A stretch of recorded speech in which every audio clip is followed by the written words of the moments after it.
Chicago, 2011. A cop is murdered. Police and prosecutors swear they have the trigger man. He swears he didn't do it. How far will each side go to prove they're right? Like it's just one bombshell after another, where you're like, what? The story of a PlayStation, a brain-eating amoeba, and the relentless pursuit of justice. Off Duty, out now. Listen wherever you get your podcasts. Howdy, howdy, ho, and welcome to Fantasy Fan Fellas. I'm Hayden, producer of the Fantasy Fangirls podcast and your resident lover of all things Sanderson. And I'm Steven, your bookish internet goofball, but you can call me the Smash Daddy. And we are currently deep diving Brandon Sanderson's fantasy epic, Mistborn. But here's the catch. Steven here has not read Mistborn before. That's right, hey. So each week, you'll get my unfiltered, raw reactions to every single chapter. And along the way, we'll do character deep dives, magic explainers, and Steven will even try to guess what's next. Spoiler alert, he'll be wrong. Newsflash, I'm never wrong. Episodes come out every Wednesday, and you can find Fantasy Fan Fellas wherever you get your podcasts. Give me a mountain with lots to do. Give me the sunshine, give me a dew. Give me something simple and true. All I need is sunshine and a cool, refreshing mountain dew. So give me my good friends, give me a dew. Grab some friends and an ice-cold Mountain Dew today. Mountain Dew.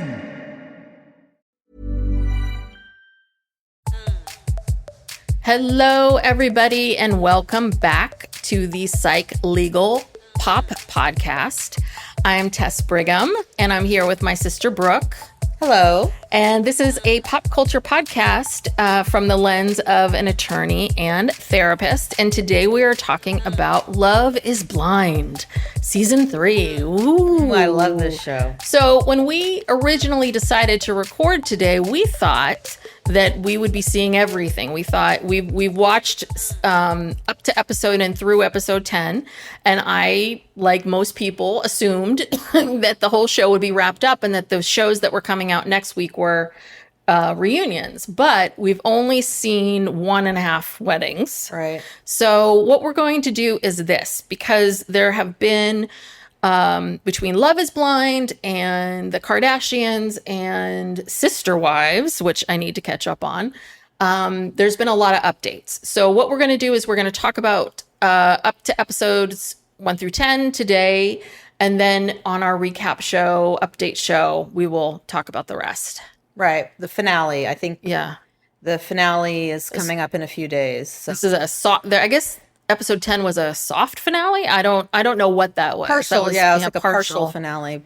So anyway, Love is Blind. If you're not familiar with this groundbreaking show, it's actually not a dating show. It's a dating experiment. Mm-hmm. Remember that. They talk about experiment a lot, where couples meet each other in these pods where they can't see each other. They can hear each other, but they can't see each other. And it's this answering this question, is love blind?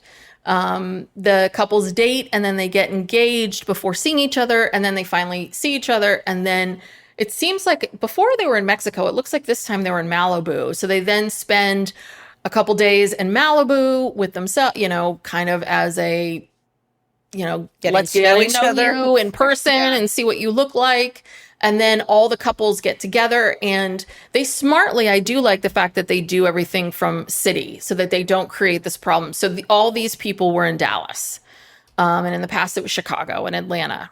So everybody is from the Dallas area. So they don't have to move across the country if they fall in love with someone. Yes, which is also a big issue that comes up. I don't watch The Bachelor that much, but I guess this is a big issue on The Bachelor. Yeah, well, The Bachelor doesn't work in any way, shape, or form. And unfortunately, Love is Blind doesn't work too well either. Yes. So what we're going to do is we'll just go through the couples. Obviously, it starts with a ton of people in the beginning, and we get to see glimpses of people here and there. But usually what happens is they kind of get it down to five to six core couples, and these are the couples that we follow.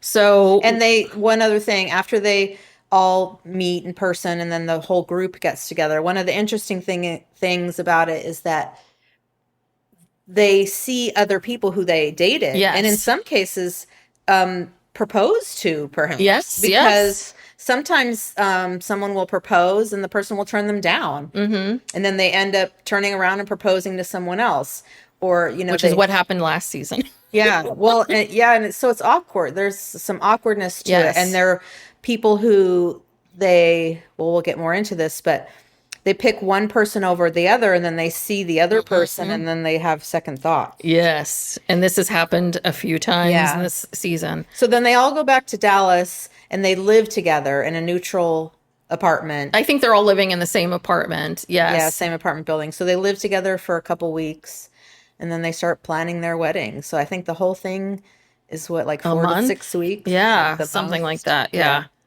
Anyway. That's a lot. So which couple would you like to start with? You can pick. Oh gosh. Well, let's start with Nancy and Bartiz. Ugh. I have a lot of feelings about Bartiz. Me too. Okay. So this is the other thing, right? Which is they're gonna pick attractive people. They're Much all attractive. just much like The Bachelor, they're picking very attractive people, and obviously they're young. And this is one of the flaws. This is a flaw of The Bachelor, and it's a flaw of this show. Is these guys, Bartiz? Is it Bartiz. Bartiz? He's 27. No, he's 25. Oh, really? Yes. I have 27 written down here. No. Cole, who's part of another couple, is 26. No, Bartiz is 25. Oh. And he and Nancy is 31.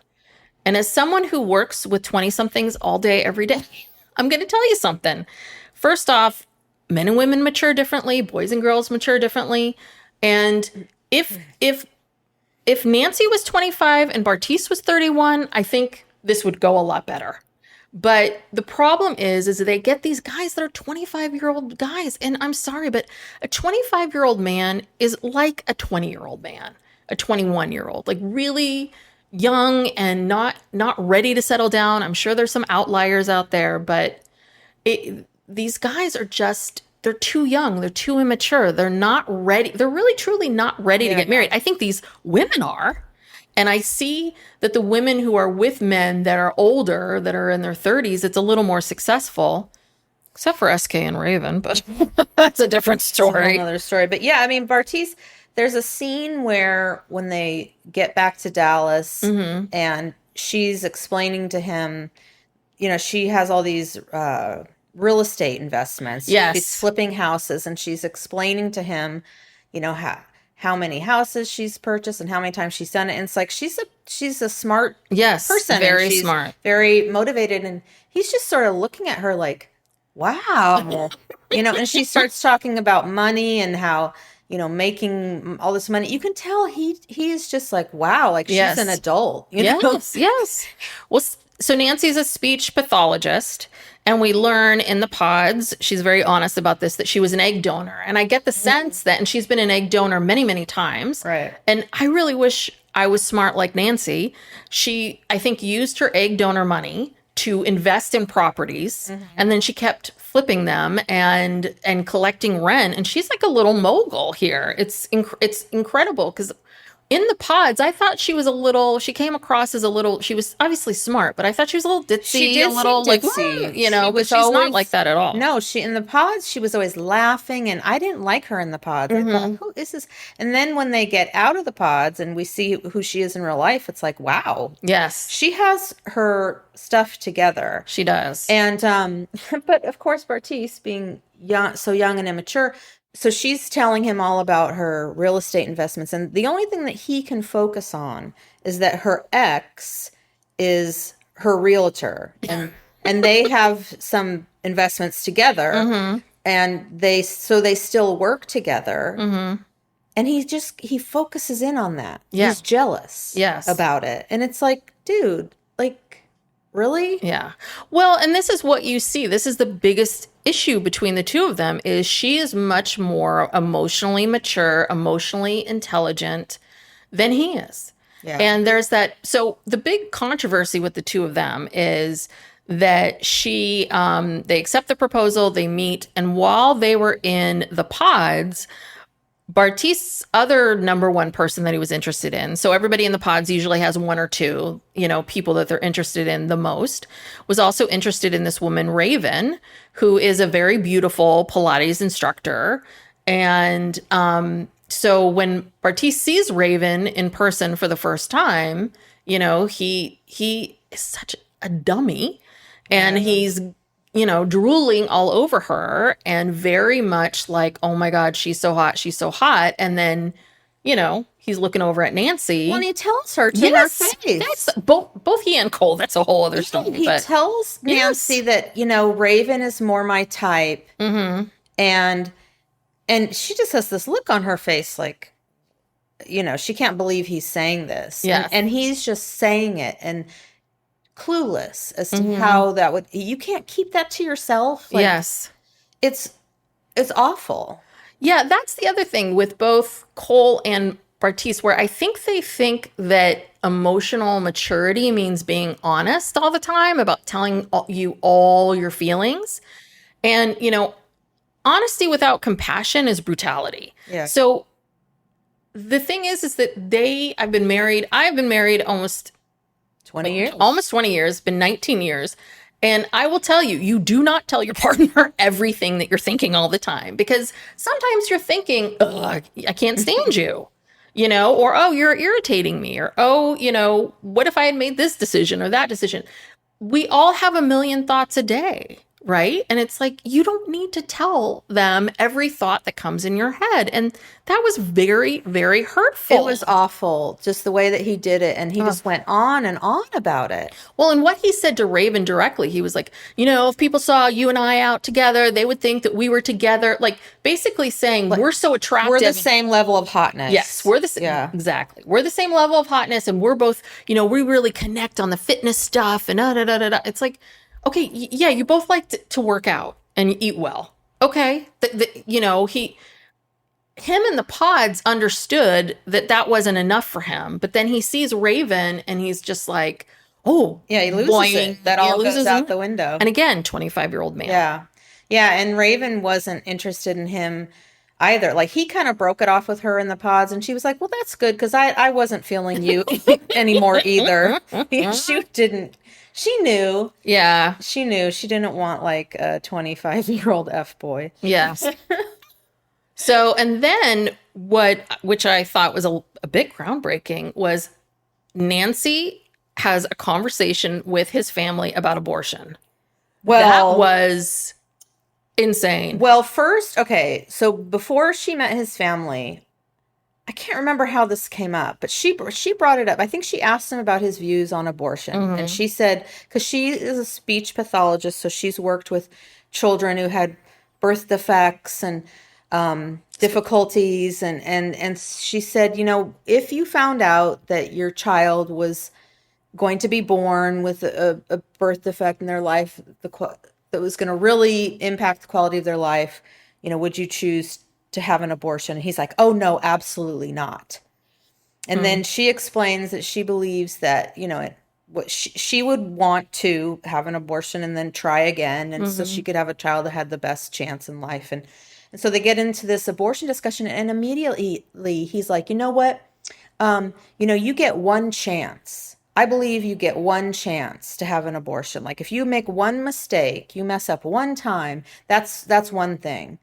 But after that, no. Yeah. Yeah, he said, and especially he totally rejected the thing about, choosing to have an abortion because of a birth defect. Mm-hmm. And then he said that you get one pass. Yeah. And I just wanted to punch him. And then she said, well, what about if this happened? Or what? She started giving him different scenarios. And he's like, well, that's kind of different. That's kind of different. But then she said, well, how do you feel about plan B? And he's like, oh, well, that's totally different. I've bought that many, many times. Yes, yes. And it's just like, he's terrible. He's all over the place. And the thing is he terrible, or is he just a child and that he needs to have more life experience or something to figure, because his opinions make zero sense. They really do. Well, yeah, and his judgment, because so then he brings it up when she meets his parents. he brings up the Oh, fact God, I that couldn't they believe had a that. discussion about Uh-huh. abortion. And then he tells his family, well, Nancy thinks this. Yes. And then his sister, Bartisa's sister, who's there, she starts crying. Well, And it's like, what is happening? yeah. Well, I think the sister then said, what she said something like, well, this is really, this is a hot button topic or whatever it is. And it's like, okay, fine, if it's a hot button topic, but yeah, it's very strange. Why would he want Why to would he bring have it up? this discussion? And also Nancy told you she's telling you personal views, personal things. And it's just that thinking through of, maybe Nancy wouldn't necessarily want to talk about these things to my parents. Yeah, or the to first mom time and maybe. sister. I don't see the The dad was there. The dad was there? Yeah, Oh, he was okay. there. I guess he didn't talk He didn't much. say much. Yeah. But yeah, then he tells his family, like her opinion, and then she has to defend herself. Which she did a very good job of. Yeah. I thought she was very calm. Again, shows her maturity, very calm and very straightforward, and explained her position and how she feels about it. And She's just super unreal. she's super mature, because then after Bartiz kind of has this I don't know, buyer's remorse or something about her, he stops being intimate with her. Yes. Stops having sex, stops even like Touching her, hugging her. And then he tells her basically he's really not that attracted to her. And instead of getting upset, she just very maturely kind of waits it out, tries to talk to him, and they end up working through it, I guess. I don't know. The way they edit it, you don't know. You can't tell. These editors, I'm sorry. I'm so frustrated with these editors. And I don't know if it's like they're trying to create it so that there's some sense of surprise. And I understand that. Like, I watch Survivor. I've been watching Survivor from the beginning. Like, they edit that show so at least we can see who's getting voted out as a surprise. But there has to be a through line. Like, it's really not fair to get us all hooked on this show and fascinated and wanting to watch it and then keep moving the ball just to quote unquote surprise us. We don't need these. I mean, obviously there's that big like will they won't they, but that's enough. Like I don't need for you to, I don't need to be so shocked and amazed and surprised in exchange for being able to really see a through line with the relationship and get a sense of what's going on. It's a real roller coaster. It is. With every couple, every episode, it's like, okay, I thought they were doing better, and now we're back to this. And it's all so that we will be surprised. And it works. Yes, it does. You are We surprised, but by I a lot think of them. it's moved from surprise to angry. Like now I'm just angry, or frustrated. And there's so much. I mean, this is the other thing is after watching 10 episodes, there's a lot of filler. Like this show could be 6 episodes. It really could. There is so much filler, and it drives me nuts where they do this thing where they just keep reiterating, oh, but I really love him and he's so great. And oh, we really connected in the pods. Like they keep, like the bachelor and bachelorette parties were pointless. I mean, we don't learn anything about anybody. Like you see them having this conversation after conversation after conversation over and over and over again. And it's just all filler. It's pointless. I don't need to hear you say this 500 times. Like I really don't. And that irritates me.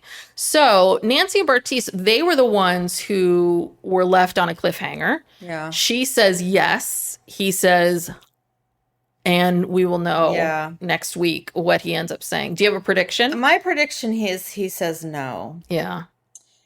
Because I just think that he I think he likes Nancy, but I think he wants someone hotter. Yeah.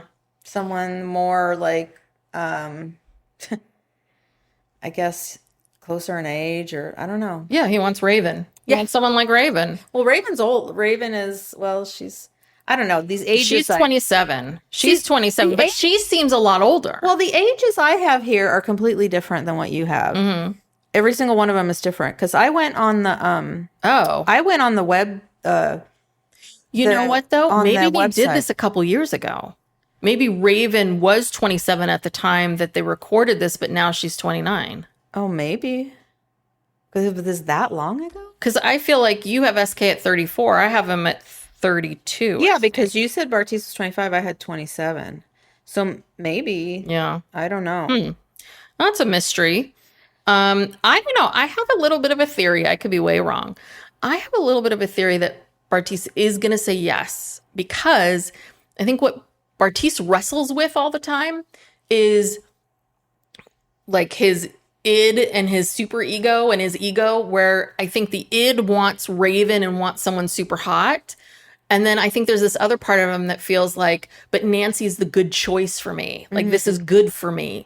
Like, I can show people I'm a man and I'm mature and I'm this, and she's the solid good choice. And personally, for Nancy, I hope he says no, because Nancy, you fly. She you deserves deserve more. so much more than this, and someone who's your age or older, who's very mature. So, and who loves you and thinks you're so hot. Like, she deserves that, but I have a feeling he might say yes. And just as a way of kind of proving to himself and the world, like, see, I can do this.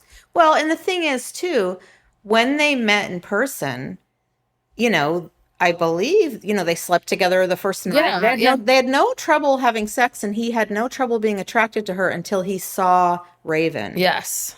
At the Dun, get-together. dun, dun. And then he started doubting everything. So I don't know, but I just found him difficult. He's very shallow, and I felt like he's very spoiled. Very A spoiled. spoiled brat. Yeah, there's a lot of that. And also, too, I'm sorry, those guys who came to his wedding, those are not his friends. They were like a bunch of dorky guys.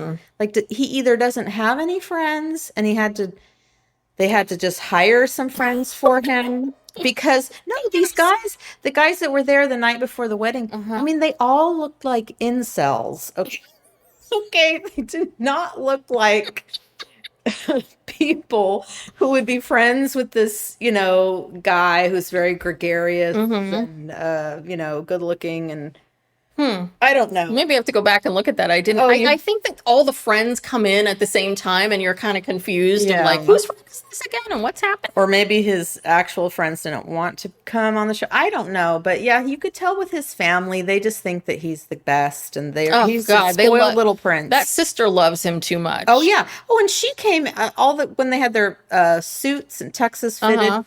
All the other guys had their best guy friend come, and he has his sister come. And she's like, "Oh, you look great." Yeah. No one's telling. So the problem is no one in that family is saying to Bartiz, like, "Hey, you know, this is how you talk to someone. Like, hey, don't share everything that's on your mind. Like, you know, all of it." So let's move on to. Should we just move on to Raven and SK, since we know at the end of that, because this one was a shocker. Was a shocker. I mean. So SK is he originally from Nigeria, and the family? I believe or is he from Dallas? Well, he has an accent. He has a Nigerian accent. So he's Nigerian. I thought he was 32, but maybe he's 34. Nigerian, very sweet, very kind, very smart guy, very smart, and he is works in tech, and he's planning on coming here. We could probably go see him. Yeah. In Berkeley. He got he's getting a master's degree in engineering or I data. think it was a business school or something. Which is, again, Berkeley is very hard to get into. Haas School of Business is very hard to get into. And he got a scholarship. I mean, that's incredible. That means that he is incredibly smart, incredibly, you know, hardworking, talented at what he does. Raven is a Pilates instructor, and I think she has, I bet you anything, she probably has like I haven't really looked at anyone's Instagram, but I think prior to all of this, I bet you she had a big following. Oh, she has hundreds of videos. Yes. Pilates and workouts. So she's been doing this for a while. So she's an influencer. And Raven's a funny one, because in the beginning, I hated Raven. And then as it went along, I started to really like her more and more and more and more, because she in the pods very famously, as Bartice was pouring his heart out to her, she started to do jumping jacks. Like she would work out in these pods. She would like do planks and do this and do that. And she started doing jumping jacks. And you see this and you're like, oh my God, how inconsiderate can you be? And he obviously knows because he's hearing like Heavy breathing. heavy breathing and snapping. She's just trying to fit a workout in. Yes. Yeah. Listen, the girl wants to multitask. But she surprisingly really connected with SK. I did not see that coming. And even when she and SK first see each other, I mean, he's like, oh, wow, you're so beautiful. And she just kind of was like, hi, and kind of hugging him. It was odd. You couldn't get the sense that if she was attracted to him or not. All the other couples obviously were like, after that first night, banged and that they were the only two that didn't. She's like, I want to take this slow. And so you're thinking like, is she just, like postponing this? But she didn't feel that. And you watched them in the beginning and you were like, oh my God, this is not good. And then they didn't have any chemistry. And she didn't even seem to like him very much. And he seemed to really like her and was trying to make it work. And as they were bebopping along, right, like you start to see things shift. Like they seem to be getting along really well. And they really, there seems to be a connection there. And it seems to be. And by the time they got to the end, I was convinced. I know. I thought for sure. And the thing is, they both took the assignment seriously. Mm-hmm. I really felt like Raven was like, look, I always go after these F-boys like Bartice. I'm not going to do that this time. Yeah. I'm going to really, try to find someone who's really solid.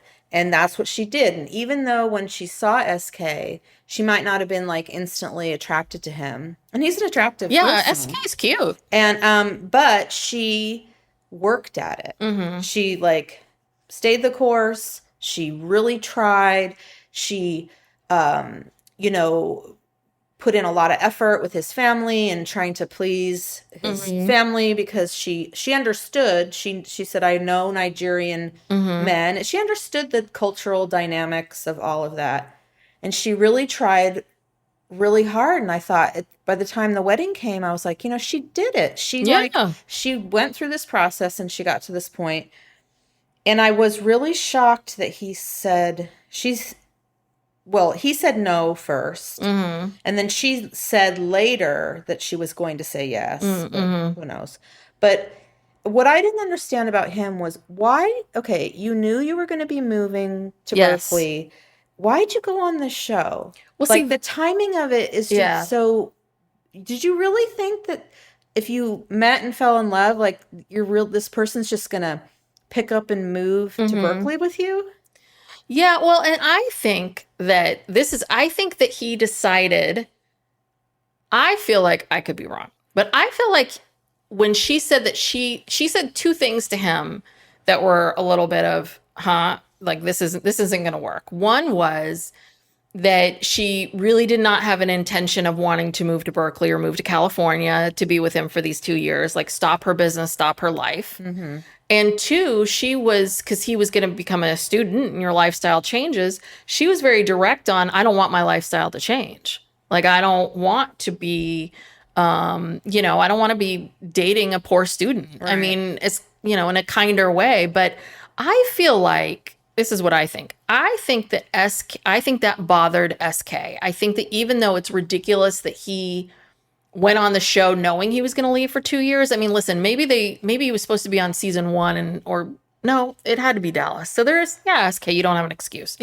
I think he felt like I want to be with someone who is going to stand behind me and be with me. Because I was thinking to myself when Raven said, no, I don't want my lifestyle to change. It's a little bit of like, Raven, then maybe you're not ready for marriage. Yeah. Because the thing is that you and your partner, you meet, and you don't know where life's going to take you. And a big part of it is recognizing that like there's going to be times where you're not making a lot of money and I'm making more money or the roles will be reversed. And I feel like it's not like he was going off to Berkeley to, I don't know, get a dance scholarship or whatever. I mean, he's going to make a good $200,000-$300,000, in his first year in this job. Like, and in Dallas, that goes a long way. I mean, you're going to give up 2 years of maybe not having all the things that you want and traveling to Europe or whatever it is that she didn't want to give up. But on the other side, there's this person. And to me, I feel like that's marriage, is investing, you're investing in the other person and what you believe they can do. And of anybody here in the whole show, he's the one that I would say he's the one I'd put my money on to be the most successful. Yeah. And I think that he smartly realized that culturally their differences were not going to work out. Like you said, I think that thing about like wanting your wife to, Yes. go along with your plan. I thought that was a very traditional kind of Nigerian cultural values. Also the fact that she doesn't have like a big family, Yeah. or like a real strong connection. And I didn't think that was fair at all. The family putting that on her. Like I think like it's her fault. it's her fault. She has a small family and they're and they apart. can't come to the wedding. But I do think that they were bothered. Like, I think there's a part of them that felt like, what's wrong with her that she doesn't Right. have this family? What's wrong with this family? And I think maybe that's a Nigerian thing too, where they're not just looking at the individual, but looking at your family as a whole Yeah. and who you're merging with. Yeah. And even though she was trying to be very accommodating with the wedding and wearing the Nigerian headdress and all that kind of stuff, I just think that I think he realized this is going to be too much for everybody. Although his mom seemed to really love that her. mom was, because I think that mom wants him to get married, because I think that probably 32, it feels old. Yeah. She's probably wanting to get him to get married, and she meets this girl and she's really lovely. And I think mom was just like, I want this to happen. And the funniest part was when, they do the suspenseful, they're at the altar and they ask SK, do you take Raven to be your wife? And there's like this long silence. And you see the mom like mouthing, I do. Like she's trying to tell him, say, I do. Yeah. And then he says, I do not. And the mother just she turned like, Yeah, she was white devastated. as a ghost. She just became like shell shocked. And she's the only one that went and comforted Raven. I mean, maybe they produced it that way, or maybe her I friends was were like, right where are your behind. friends? Yeah, Let it was them just in. like, oh my God. But yeah, I think that my guess would be is I bet you anything this has helped Raven's career a lot. Oh yeah. You know? Well, I'm following her on Instagram, and the funny thing is, she reminds me so much of my daughter. Of Layla? Yes, I mean, just down to the workout stuff and just her whole kind of vibe. So I'm just like, oh, I love this girl. Like this is like my daughter. And so yeah, I like her. Yeah. I don't know. They were by far the most likable couple. Yes, they were definitely and they were the ones where it was so clear that Raven was going to say no. That he seems so smitten with her, and this one was just shocker. So that's the only one we saw. Because if I was to put money on it, I would have put money on what we saw leading up to the wedding. That last episode of them talking about how much they loved each other. I thought they were both going to say yes, but prior to that, I would have put $1 million on him saying yes to her. Yeah. Remember her friends were like, this is not going to work out. She's going to break his heart. It's like the other way around. Yeah. Well, and I don't know. Yeah, I'm with you. I really don't think that I don't know. I don't know if he thought it through enough to think that someone would want to drop everything and go to California with you over this really short time. And maybe that was maybe he felt like my future wife would do that for me. I don't know. All right. So where do you want to go now? I don't know. How about, well, the next I have on my list is Zenab and Cole. Okay. Very these frustrating. These two. Again, Cole is 26, has been married and divorced already. Is he really? Yes. I thought that was Matt. No, Matt too. Oh, gosh. Okay. He and Zenab is 31. That's what I have. He's 26, she's 31. He's a realtor, she's a flight attendant. And the big thing is they're both God people. They like to pray.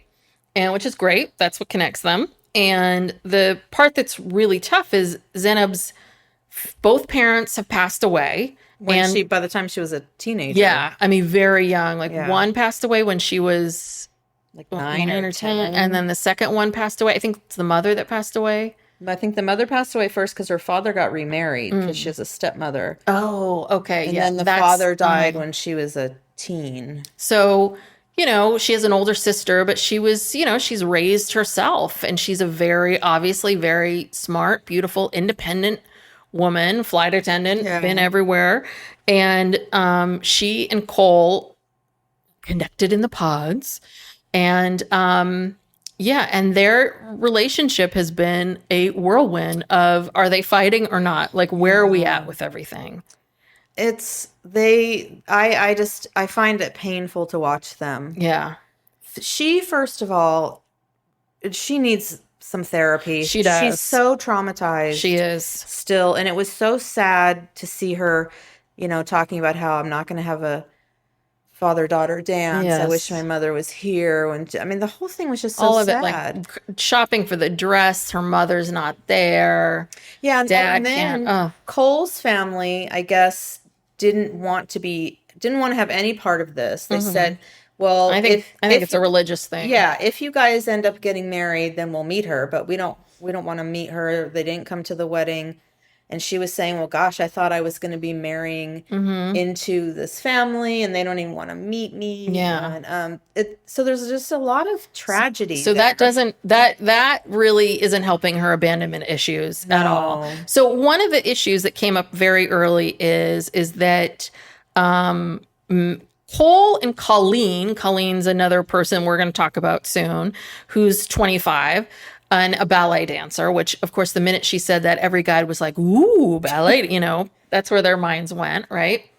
And, but Cole said no to her. And, but when they all see each other again out in Malibu, he makes the dumbest comment, which is he basically says, like, Colleen is the kind of girl that I would have dated out in the world. Like, and I think he goes up to her and tells her that, like, hey, if we saw each other at a bar, wouldn't we connect? Very much the same thing with Bartiste, right? Like, yeah. And I think he sees Colleen and is really, really attracted to her. And then he tells Zenob, yeah, I think Colleen and Raven, they're 10s, and you're a 9, Zenob. And I'm thinking to myself, you are so a goddamn idiot. Again, this, like, okay, maybe that's honestly how you feel, but this person, she needs to hear, oh my God, you're a 10, and those other women, I don't know, like 7s, even if that's not what you think. Yeah. Or I don't know, maybe not rate women at all, Cole. Exactly. I got a crazy idea for you. You are engaged. Mm-hmm. Why are you making these comments or talking about this at all? Like, why are you rating these women on television? It's just like, think that to yourself and text it to your friend. I also wonder, do you think this has anything to do with the fact that Zenob is not white? I think so. She is. I think she's Indian. She's Indian? Yeah, because her sister, her sister FaceTimed in for the when they were picking out the gowns, the bridal gowns, wedding dresses, and her sister had an Indian accent. Oh, she looked. I think they're Indian. Okay, she was born in England. Yeah, right. Because sometimes you'll pick up on an English accent underneath Zenob when you hear her. Her sister definitely looked Indian. I felt. Okay, I could be wrong. So it might be. She's not. She's not. She's not Colleen. She's exotic looking from whatever. Exactly. Yeah. She's not. Yeah. So yeah, no, she's very, very beautiful. She's gorgeous. But she cannot see that. She gets very insecure, which I was looking. You're looking at Colleen and you're looking at her. I'm like, they have the exact same body type. Like, what is the difference here? And that's what I'm saying. One is white, and one is maybe, yeah. But I think but Zenob feels so insecure about her body and the way she looks, and one of the first comments she makes to him is to Cole is like, "Oh, you won't even recognize me after I take off all my makeup and my eyelashes." And I think she was, she got herself ready for bed and, took her makeup off and stripped it all down. And in that moment, what Cole needed to say was, "Oh my God, you look so beautiful like this. You're so gorgeous." And she makes some comment like, "Oh, you're seeing me like this." And he says something stupid like, "Oh, it's okay." Just like, Yeah. you're just, again, and I feel like if he was older, more life experience, a few other things, I mean, maybe he'll be 35 and a douche. I don't know. But it was just, he's really, he sees how insecure she is and how vulnerable she feels. And instead of like helping her feel safe, he keeps, kind of negging her and feeling like, "Oh, come on," or dismissing her. I don't know what it is. He said I think that he just wants everything to just be like, just fun and light all the time. Mm-hmm. And when she is not fun and light, he gets upset. And then he blames it on her and he says, "Why can't you just be sweet? Why can't you, like that night, the last night Yeah. before." Oh, I have some thoughts about that. Too. Yeah, that was cringeworthy Yes, on many it levels. was. Yeah, he tells her, "Why can't you just be sweet?" Because she gets upset because he's acting like a tool. Mm-hmm. He's like, I don't know. He was playing around. He was trying to make chicken, and then he's got his Nerf gun out, and it was like, are you a child? It's like a mom trying to make dinner, and her son is in there shooting Nerf balls at her. Yeah. Well, I thought, and I was listening to another podcast that we love, Reality Gaze. Yes.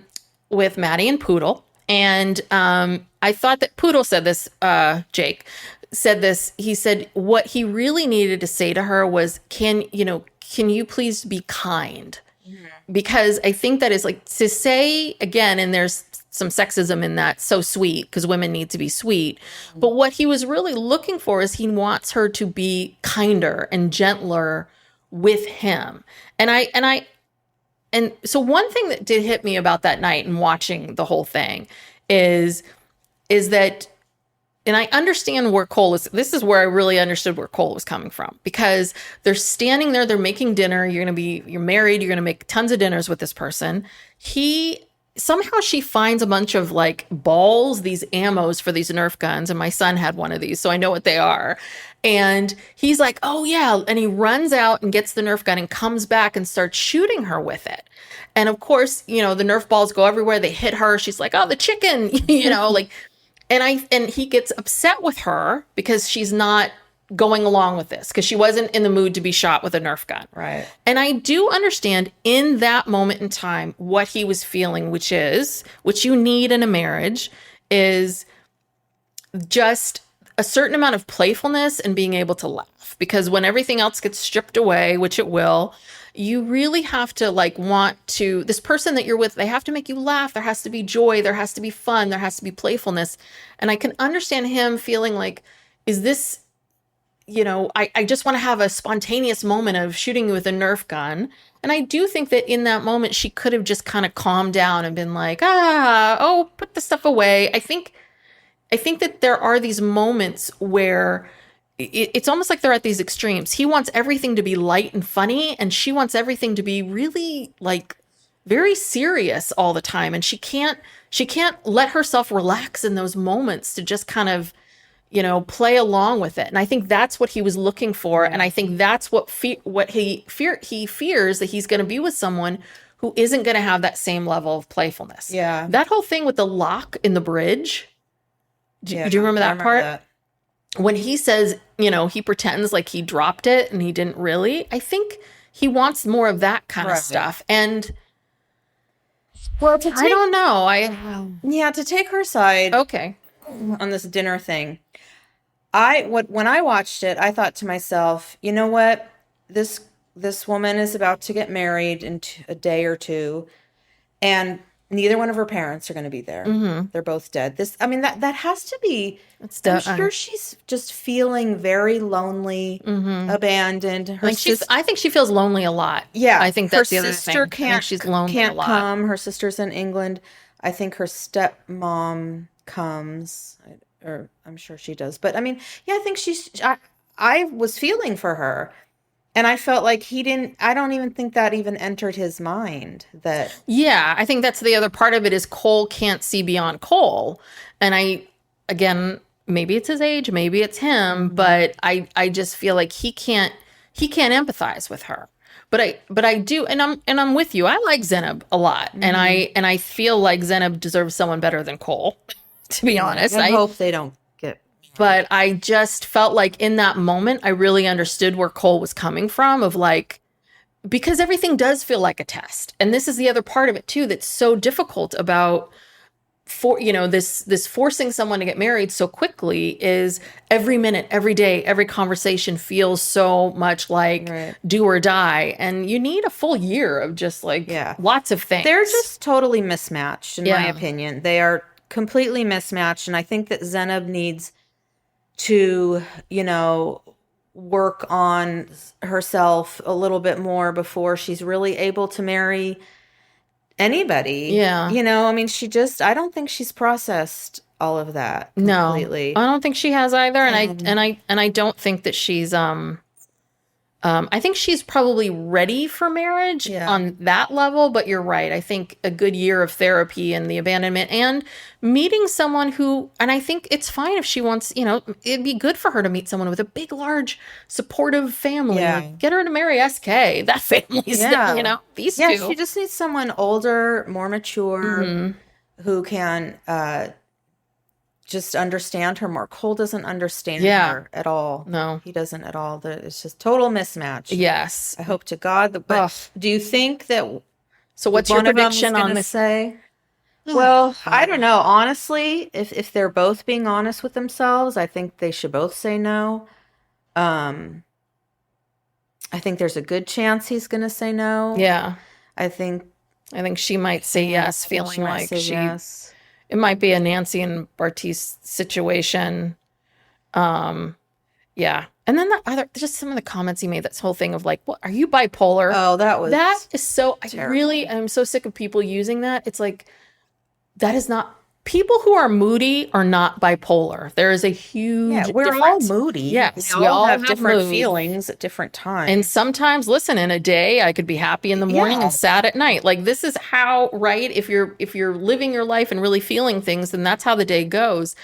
Being bipolar is just so radically different. And I'm so sick of people using that and that was probably not a very nice thing to, Well, it was just very immature. Yes. Very that's immature. a good way of saying it.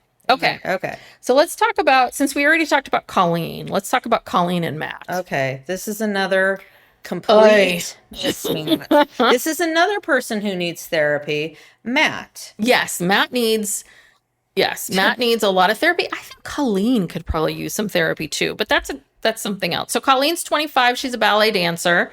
And Matt is 27, and I did not write down what he did. Do we know? He's got like kind of a generic, maybe tech. I don't know. I can't remember. Job. I don't know. He's got a decent job. So Matt has been married and divorced before. But he got married to his high school sweetheart, who he had been with since he was 15. Mm-hmm. And then she cheated on him and got pregnant with the guy that she cheated with, and then she left him. He said that she came to him and told him, and he never saw her again. Yes, that was their last conversation was, I cheated on you and I'm pregnant with this other man's baby. And I'm leaving. And I don't think it was that long ago that this happened. No. It seems very fresh. Yeah. Oh, yeah. Way too fresh. Yeah. And Matt is very honest. He talks to his friends about this. They're all like, yeah, to date Matt. The minute Matt sees anything, he runs away. And this is what I wonder. I wonder if Matt decided to do this because he saw this pattern of, I'm really, I'm really screwed up about my breakup. And instead of, I don't know, getting some therapy, why don't I go on this Love is Blind show where I'm forced. It'll fix everything. Yeah, where I'm forced to, I have to commit to this person. I have to stay in this and stay in the relationship. I wonder if he consciously, subconsciously decided to go on the show because like this will push past, to go on a third date or fourth date, which is because he was getting in this this thing. But Colleen was a little bit of a red flag from the beginning because Colleen was, she, I think Bartice was interested in her. Cole was interested in her. And both times they both kind of quote unquote broke up with her because she couldn't talk about her feelings. She couldn't go deep. Yeah. She even said, I don't go deep. Okay. Yeah. But it was enough for Matt, I guess. Yeah. I mean, it was, but the two of them clicked and connected. And Colleen also admitted that she had never been in a serious relationship, which is fine. Nothing wrong with that. But it's just more. 25. Yeah. I mean, I just kind of feel like but at the same time, I think that she just doesn't feel comfortable being vulnerable. And okay, that's fine, but then you're not ready for a serious relationship. Here. Yeah. Why are you on this show if you're not going to go deep? That's all you can do when you're in the pods. Is go deep. Talk. That's all you can do. Yeah. And I feel like even after the whole season, I feel like I don't really know her. Yeah. I don't get her. I don't know I anything. don't know her either. All I know is we saw her doing her ballet. I mean, that's all we know about her. Yeah. Yeah, I guess she's not from Dallas. So we see the parents come in towards the end, and her parents seem very lovely and very reasonable. Like, yeah, this is a little crazy, but we'd like to meet you, Matt. And, this is what our daughter wants. So we're going to support her in it. But we can talk a little bit about some of the incidents that have happened between Matt and Colleen, because he scares me a little bit. He has these bursts of anger. And twice he got mad about something stupid, like really stupid. And he was like, that's it, I'm leaving. Yes. And threatened to, just walk away from everything. Well, he says, I'm not going to get played again. So his biggest thing is, I don't want to get played again. I don't want to, he feels like his ex-wife made a fool of him. Right. So he's never going to be fooled again. Right. But I think that Colleen, what she did was, after Cole came up to her and was like, hey, we would be interested in each other, and kind of really sort of talking to her and kind of hitting on her. And Colleen was great. She's very appropriate. She's like, yeah, maybe we would if we saw each other. Ha ha ha ha. Oh yeah, good to see you. I'm really enjoying being with Matt. She was very normal and respectful. Right. And she goes back and tells Matt that. She relays the conversation. And he's furious. He flips out and he blames her. Yeah, he absolutely blames her with no sense of, not even asking Cole what happened or how his perception. Well, she didn't do anything wrong. She didn't do anything. Yeah. And if something was wrong, she wouldn't be telling you this story. Yes. But the other thing is, damned if you do, damned if you don't. Right. If she didn't tell you this then story, he found out later, and he would find out later, you would be mad. So there was that big thing, and he was like, this was Malibu. They hadn't even gotten back to Dallas yet. So he was like packing up his stuff and gonna go. I thought they were over with. Yeah. No, he's not ready to get married. Neither is she. They should not get married. No. But at least she told him on the last episode that if she had to decide that day, it would be a no. Yes. And he got kind of angry. He's like, say it, because he wanted to know. Yeah. And she was like, well, I don't want to say anything. And he forced her to say it. Well, but what's so strange about this too is now you're on the show and you've put yourself in this position where someone can dump you very, very publicly. Yeah. I mean, that's your worst fear in life. But the other one that really I thought was awful was, I guess they all were hanging out together because they all get together. All these couples get together. And I guess the boys went home in one Uber and the girls went and said, okay, we're going to go to a club. And I guess there was some kind of miscommunication. And because Matt was so drunk, he did not remember that Colleen had said, I'm going with these girls over here to this club. So then he finds out that she's at this club. He freaks out and is like, that's it. I'm done. And he's picking up his stuff again. He's picking everything up. And I think that second one was where Colleen was like, this is insane. This was a very simple misunderstanding. And it was a misunderstanding because you were drunk. Nothing I did.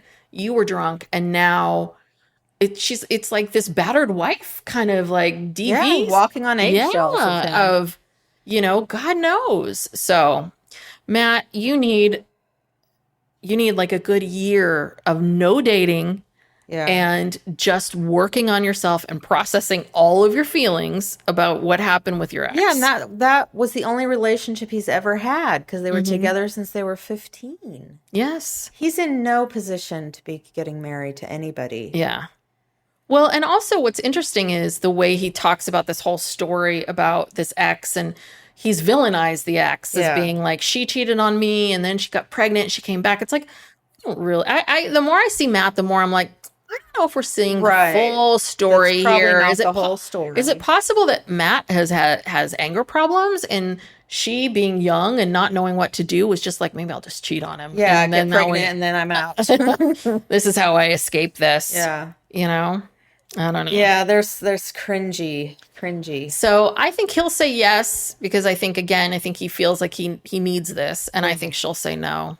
Yeah, that tracks. And then the last couple, which was the couple that with the least problems, though some might think maybe not, because there might be got to happen with these two. Are Alexa and Brennan. And they were the first. There's always one couple in the show that like they get engaged very early. Like it seems.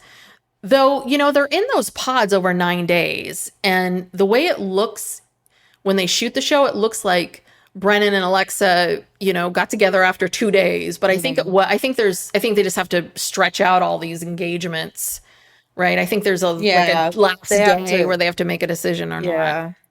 Yeah, they so far have been pretty boring. Although I don't know how compatible these two are either, because Alexa, they both act How old's Alexa? Well, I have written here 27. So maybe she's 25. Maybe she was younger when this was filmed. Yeah, okay. But I just feel like they both act like everything is fine. They literally have never had a fight, never had a issue, literally nothing. It's like this is too perfect. Something's got to happen. And in the previews for the next week, they show like these kind of fast clips of one is like he's crying, and then there's one where his mom is sitting in the audience at the wedding and she like she almost like screams, like it kind of has this hysterical outburst. And so I think something's going to go down at the wedding. Something's got to happen because these two have just been bebopping along like everything's fine.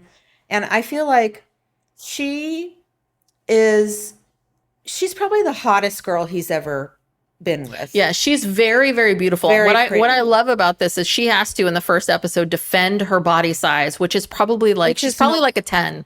Maybe. Yeah. She's very, very beautiful, but yeah, she's not a size 2. Right. But she's gorgeous, and she's Jewish Israeli, and he is poor, like came from this he had a cowboy hat on. He said he had no heat or AC growing up. Yeah, so very, very poor family. Her family has a lot of money. Yeah. And is she a lawyer? I don't know. Because she said something about a prenup, and then she just said, well, I can write the contract myself. And I'm like, is she an attorney? Well, yeah, everything she wants, he's just like, okay. She's like, yeah, I'm going to want a prenup. He's like, okay. Like he seems so excited that he has this beautiful woman. And she, I think, I'm trying to see her attraction to him. I guess because he's so, like, she's probably dated a lot of F-boys. Yeah. And this is the first, like, healthy, kind of normal, decent guy. Well, I thought in the beginning, I did not think he was cute. And then I felt like he got more and more attractive as we got along. I was like, oh, he's getting cuter and cuter. He's very sweet. He's very sweet to her. He's tall. He's just really nice, and you're just like, okay, there has to be something here. Well, the other thing is he's agreed to convert to Judaism. Yeah. Which I was like, okay, wow. That's and he's willing to do that, and he's willing to do anything. I don't know. Or maybe I'm with you. It's either truly these two are really compatible and they got married and they're great and they're connected and that's wonderful, or there is stuff going on underneath all of this that is really, really scary. Yeah, and the thought I had too is that he's never going to be able to like give her the lifestyle that she's accustomed to. Oh no, but I personally, I think that what it's going to be is I think dad is going, her father, because I've seen this too, right? Where He'll go to work for him. or he funds their lifestyle. He buys them a home. Yeah. You know, oh, here's your $1 million house in Dallas. You know, I get the sense that he will, you know, he'll always work, he'll always support her, but I think that she'll have some kind of trust fund, or I think the family will make it so that she is comfortable. Well, I wrote down here, this was from the website, it said that she owns an insurance agency. Oh, okay. So she's not an attorney. But she's obviously, you know. Well, I wonder if the dad's. So maybe that's how the dad made it. Maybe that's a part bunch of of like a his- Vicky Gundelson Yeah. insurance But people. then, where did I thought that he was in the apparel business. That came out, I think, when they went to go meet them. I thought he said that. Anyway, he's Yeah. probably got several businesses. He's Mhm. very wealthy. And The dad. the Oh, dad, yeah. So, So anyway, I mean, I don't know if the money thing is such an issue, but yeah, I think she seems very different and like something that he had never been. And, you know, I mean, I think that she's this beautiful, wealthy, right, woman that seems very new and exotic and oh yeah, like, ooh. I can see. yeah. I can obviously see his attraction to her. So what do you think with those two? If based on what we're seeing now, do you think they'll both say yes? I don't know. There's going to be some drama at the wedding. I guess so. Maybe I didn't watch that coming up too closely. Yeah, there is going to be something, and it kind of looks like she might say no because, like I said, it showed him crying and the mother gasping. So Maybe. Yeah. she says no. So personally, what I would really love is for these Love is Blind producers, because they've got a hit TV show on their hand. Please get 30 somethings. Yeah. Please get late. Like everyone has to be, the men all have to be over 30 and the women all have to be at least 27, 28. I think even older. Well, maybe. I don't think they're going to do that as old, and I think that things start to get a little wonky, though. This is the first time we've had people that have been married and divorced before. Like we hadn't even had that. And so I feel like you're not this experiment, you're not doing it right. You're just not doing, Well, you're not doing it in what is real and true. The stakes aren't high enough. That's why you need people who are older, because Yes. women start around 30 to get panicked. Yes. You know, because if you want to have children, the reality of biology is that, you know, you got to do it quickly. Yeah. Because if you wait till you're over 35, good luck. So that they have some stakes. Yeah. And, you know, and men too. I mean, if men really want to get married, they can't wait too long, I guess. Yeah, I mean, they don't have as many as that, but like, and I understand Dallas is a little different than like being out here in the Bay Area or New York or somewhere else, so that people might be a little bit younger. So even still, if you're, you know, but even that, it's like, yeah, the stakes aren't high. The stakes are high for Nancy, who's 31, who wants to, you know, she wants to meet someone and be with them. And the same thing with Have a Zenab. family, yeah. Their stakes are high, but Cole and Martise's, they don't have They stakes. have They're like, whatever. no skin in the game. Bartiz is still trying to figure out what his views on abortion. I think, yeah, he's all And guess over the what, map. Bartiz? Guess what, Bartiz? You don't get to decide. I hate to be the one to tell you. Yeah. You're not in charge of that. It's not your body. Because it's not your body.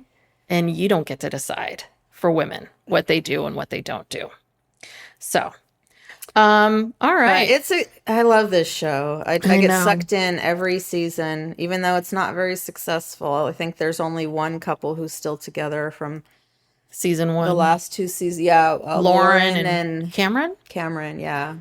Yeah. Well, but again, I feel like Cameron he was in his early 30s and very solid guy. And Lauren, I feel like was in her late 20s, very solid person. I mean, again, I truly, truly believe that you've got to pick people where they're really they're at a point in their lives where they're ready to make this kind of commitment, coupled with maybe going through and dating a lot and kind of knowing what they like and don't like about people. So Anywho, I'll keep watching. Yeah, I know. I complain about it. I get mad about it, and then I still watch the damn show. It's very entertaining.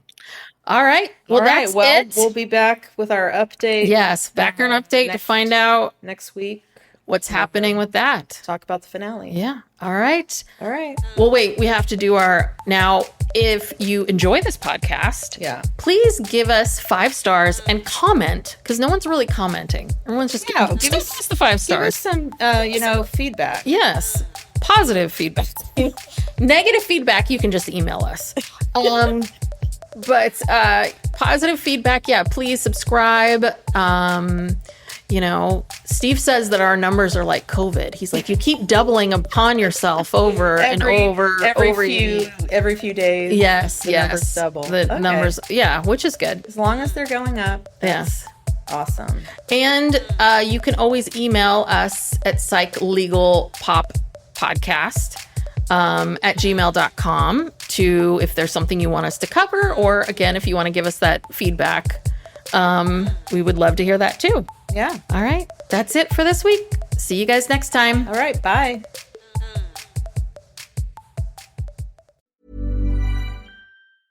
Howdy, howdy, ho, and welcome to Fantasy Fan Fellas. I'm Hayden, producer of the Fantasy Fangirls podcast and your resident lover of all things Sanderson. And I'm Steven, your bookish internet goofball, but you can call me the Smash Daddy. And we are currently deep diving Brandon Sanderson's fantasy epic, Mistborn. But here's the catch. Steven here has not read Mistborn before. That's right, hey. So each week, you'll get my unfiltered, raw reactions to every single chapter. And along the way, we'll do character deep dives, magic explainers, and Steven will even try to guess what's next. Spoiler alert, he'll be wrong. Newsflash, I'm never wrong. Episodes come out every Wednesday, and you can find Fantasy Fan Fellows wherever you get your podcasts.